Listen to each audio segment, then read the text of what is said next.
Well, welcome to Cooking with Anthony. Today, I'm going to make you an old family secret. Not like that big a secret.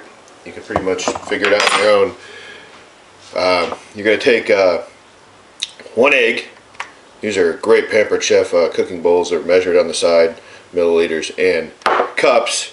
And so you take your 1 egg and just put just under 3/4 cup of milk. I like to try to use the least amount of milk as possible and get the most egg in the batter. And actually, I think a 1/2 cup for 2 sandwiches would be enough.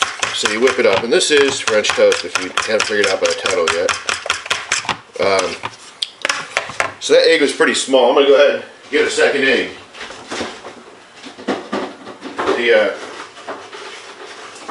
The key is to make a nice batter out of it. And make sure we don't get any egg shell in there. And we'll make this a nice eggy batter.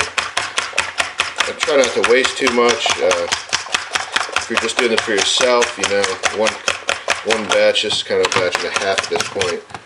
But you get that nice egg froth, which is good. Okay, then you're going to take... Okay, now that you have your batter done, we're going to prepare the sandwiches. Okay, well the batter's prepared, and now we're going to make the sandwiches. I already have one made for the sake of time here.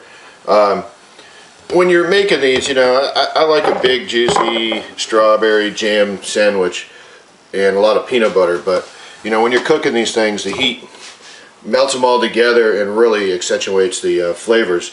So you don't need to go overboard on it. This is actually a little light, but we'll go with it being a little light this time, see what it's like. And when you put your sandwiches together, preheat your stove, and I like to use butter versus Pam. Butter will give you that butter flavor after all. When you're eating a lot of fat anyway, might as well enjoy the meal as you're cooking it. So well butter that. Like I said, a high medium heat, because you want to kind of bake these throughout. So just like French toast, you take your sandwich, put it in the batter. I like to do 1.5 flips when it's really soggy. And same thing on this. And I always put the heaviest side on the pan. And there we go. Like I said, I have enough to do probably another sandwich. So I usually discard that, sometimes fry it up and give it to the dogs. Dogs like food too. So, and we just cook this.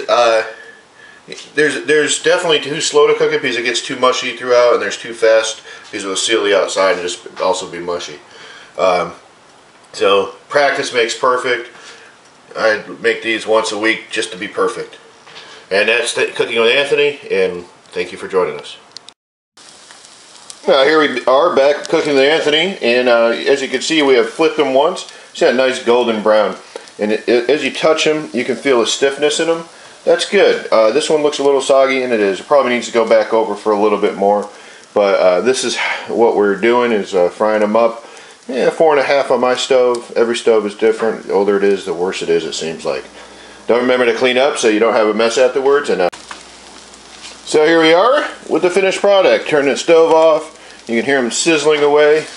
And serve them on your plate. And this is a sandwich you do not eat with your hands. It's a fork type of sandwich. And enjoy. There's nothing better than a freshly made peanut butter and jelly French toast. As you can see what I mean there with the peanut butter and jelly. Enjoy. Have a good day. First episode of Cooking with Anthony.